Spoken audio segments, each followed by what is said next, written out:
जो डलहौजी न कर पाया वो ये हुक्काम कर देंगे। कमीशन दो तो हिंदुस्तान को नीलाम कर देंगे। अदम गोंडवी साहब का ये शेर राजीविका मिशन के तहत प्रदेश के दौसा जिले के बांदीकुई ब्लॉक के अंतर्गत आभानेरी क्लस्टर से सामने आए एक मामले पर सटीक बैठता नजर आ रहा है।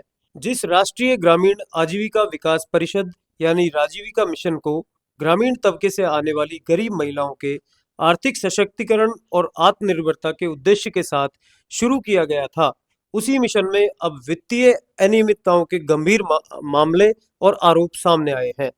ये मामला न सिर्फ योजनाओं की जमीनी हकीकत पर सवाल उठाता है, बल्कि सिस्टम की कार्यप्रणाली और जवाबदेही पर भी बड़ा प्रश्न चिन्ह खड़ा करता है। मामले की जानकारी के अनुसार आभानेरी क्लस्टर में हुए वित्तीय लेन देन की ऑडिट रिपोर्ट में स्पष्ट रूप से अनियमितता उजागर हुई है। सामान्यतः ऐसे मामलों में जिम्मेदार अधिकारियों पर तत्काल कार्रवाई अपेक्षित होती है, लेकिन यहाँ स्थिति एकदम उलट है और अभी तक कोई कार्रवाई नहीं हुई है। आपको बता दें कि जिला परियोजना प्रबंधक यानी डीपीएम और ब्लॉक परियोजना प्रबंधक बीपीएम पर अभी तक भी किसी प्रकार की कोई सरकारी कार्रवाई नहीं की गई है, जिससे पूरे मामले की निष्पक्षता पर सवाल उठने लगे हैं।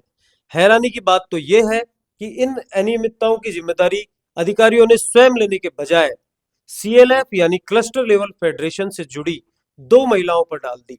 ये वो महिलाएं हैं जो कि इस मिशन के साथ इसलिए जुड़ी कि उन्हें लगा कि उनका सशक्तिकरण होगा। इतना ही नहीं, उनके खिलाफ बांदीकुई पुलिस थाने में एफआईआर तक दर्ज करवा दी गई। जिन महिलाओं को इस योजना के माध्यम से आत्मनिर्भर बनाने और आर्थिक रूप से मजबूत करने का उद्देश्य था, वही अब आरोपों के घेरे में खड़ी नजर आ रही है। इस पूरे घटनाक्रम में नया मोड़ तब आया जब सीएलएफ की ओर से भी पुलिस थाने में परिवाद प्रस्तुत किया गया। इस परिवाद में स्पष्ट आरोप लगाया गया कि डीपीएम और बीपीएम अपनी कथित गलतियों और भ्रष्टाचार को छिपाने के लिए जिम्मेदारी महिलाओं पर डाल रहे हैं। ये आरोप यदि सत्य साबित होते हैं तो ये न केवल एक प्रशासनिक स्तर पर गंभीर चूक का मामला होगा, बल्कि एक सामाजिक योजना के मूल उद्देश्य के साथ भी अन्याय होगा। ये पूरा मामला तब सामने आया जब सामाजिक कार्यकर्ता दुर्गेश आबानेरी ने राइट टू इंफॉर्मेशन एक्ट यानी आरटीआई के तहत इस संबंध में जानकारी मांगी थी।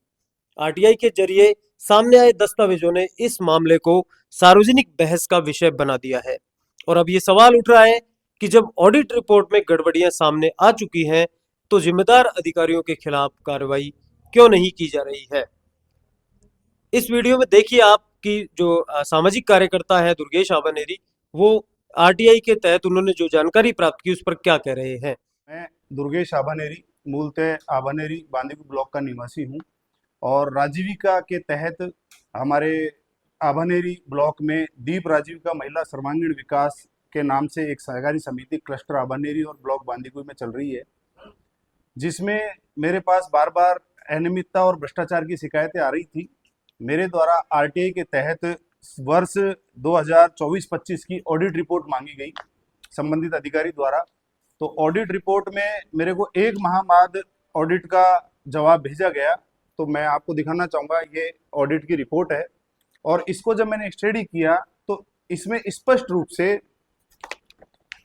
रोकड़ का हवाला दिया गया है, जिसमें हस्तगत रोकड़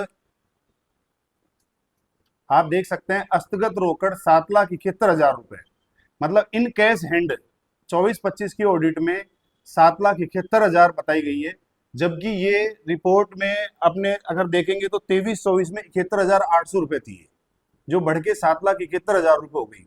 जबकि सरकारी विभागों में अगर हम देखते हैं तो 10,000 रुपए से अधिक आप हस्तगत रोकड़ रख नहीं सकते हैं।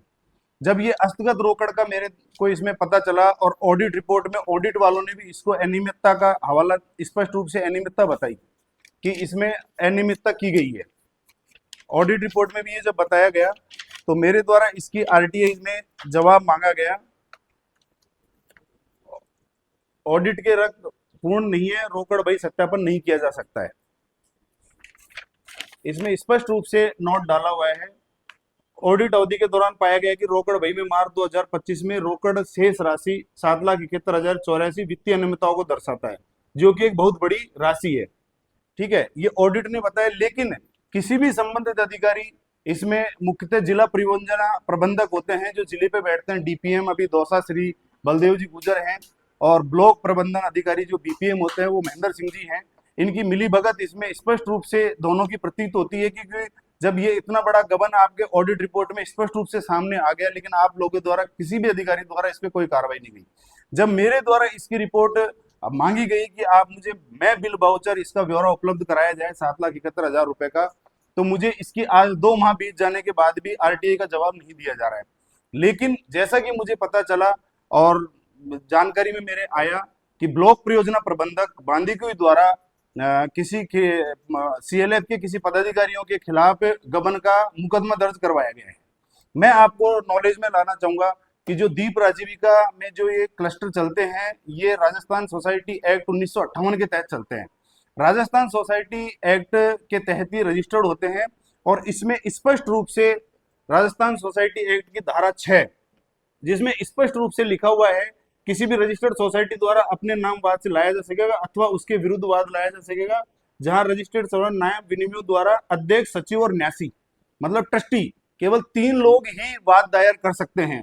जिसमें जब सीएलएफ में घोटाला हुआ है, जब एक समिति में घोटाला हुआ है, तो उसके अध्यक्ष, सचिव और कोषाध्यक्ष द्वारा मुकदमा दर्ज नहीं करवाया गया, और ब्लॉक परियोजना प्रबंधक द्वारा अपने भ्रष्टाचार को छुपाने के लिए, अपने गबन को छुपाने के लिए, अपने आप को बचाने के लिए उसने ये मुकदमा गबन का दर्ज कराया। जिसपे मुझे पता चला कि क्लस्टर दीप राजीविका के जो सचिव हैं, कोई महिला हैं, मैं नाम से ज्ञात नहीं हूं, उन्होंने भी उनके विरुद्ध क्रॉस मुकदमा दर्ज करवाया है। जब इतनी सब कार्रवाइयां हो गई हैं, मेरे द्वारा माननीय कलेक्टर महोदय को भी लेटर दिया गया, जिसकी जांच अभी सीओ जिला परिषद दौसा कर रहे हैं। तो ये कंटिन्यू जब ये जांच की स्पष्ट रूप से गबन स्पष्ट आ रहा है, तो आज दिनांक तक भी ब्लॉक परियोजना प्रबंधन अधिकारी और जिला परियोजना प्रबंधक अधिकारी जो हैं, डीपीएम और बीपीएम, इनके खिलाफ विभागीय कार्रवाई क्यों नहीं की जा रही है? क्या ये पैसा ऊपर तक पहुंच रहा है? क्या ये विभाग में आगे तक इसमें चयनखोरी और कमीशनखोरी जमा है? ये सब एक सोचनीय विषय है, और इस विषय को लेके मैं आगे लंबी लड़ाई लड़ूंगा। और निश्चित रूप से ये भ्रष्टाचार का एक बहुत बड़ा उदाहरण है, जिसमें मैं आपको ज्ञात करवाना चाहूँ कि 2023-24 में इसी दीप राजीविका में लगभग 23 से 27 लाख रुपए एक महिला को ट्रांसफर किए गए, जबकि वह सीएलएफ की महिला ही नहीं है, सीएलएफ में वो ऐड नहीं है, फिर भी उसको 23 से 25 लाख रुपए का पैसा ट्रांसफर किया। लेकिन वस्तुतः अभी तक कोई रिपोर्ट इनके द्वारा स्पष्ट नहीं की जा रही है। इसमें माननीय किरोड़ी लाल जी मंत्री हैं, और मुख्यमंत्री राजीविका की स्वयं अध्यक्षता करते हैं। तो इतना बड़ा जब इनके नाक के नीचे किरोड़ी लाल जी जगह जगह जाके और भ्रष्टाचारों को उजागर करते हैं, मैं निवेदन करूंगा मंत्री साहब से, आप देखें दौसा जिले को और राजीविका को, इतने बड़े भ्रष्टाचार की चरम सीमा जो पार कर चुके हैं, करोड़ों रुपए का ये लोग गबन कर रहे हैं। मैं निवेदन करना चाहूंगा कि आप स्पष्ट रूप से इन सब तथ्यों को संज्ञान में लेवें, और जो दोषी व्यक्ति हैं, वो सीएलएफ हो या ब्लॉक प्रबंधन अधिकारी हो या जिला प्रबंधन अधिकारी हो, जो भी दोषी व्यक्ति हो, मैं चाहूंगा कि स्पष्ट रूप से गबन का रिकवरी में ब्याज की जाए और इनके खिलाफ कार्रवाई की जाए। ये घटनाक्रम कई महत्वपूर्ण सवाल खड़े करता है। क्या योजनाओं में पारदर्शिता सिर्फ कागजों तक सीमित है? क्या जिम्मेदारी तय करने की प्रक्रिया में निष्पक्षता बढ़ती जा रही है? और सबसे अहम बात, क्या उन महिलाओं के साथ न्याय होगा जिन्हें इस योजना का केंद्र बिंदु माना गया है? राजीविका मिशन जो उम्मीद और सशक्तिकरण का प्रतीक बनकर सामने आया था, आज उसी के भीतर उठते इन सवालों के कारण कटघरे में खड़ा नजर आ रहा है। अब देखना यह होगा कि प्रशासन इन आरोपों पर क्या रुख अपनाता है। क्या इस मामले में निष्पक्ष जांच और जिम्मेदारी तय करने की दिशा में कोई ठोस कदम उठाए जाते हैं या नहीं? नमस्कार।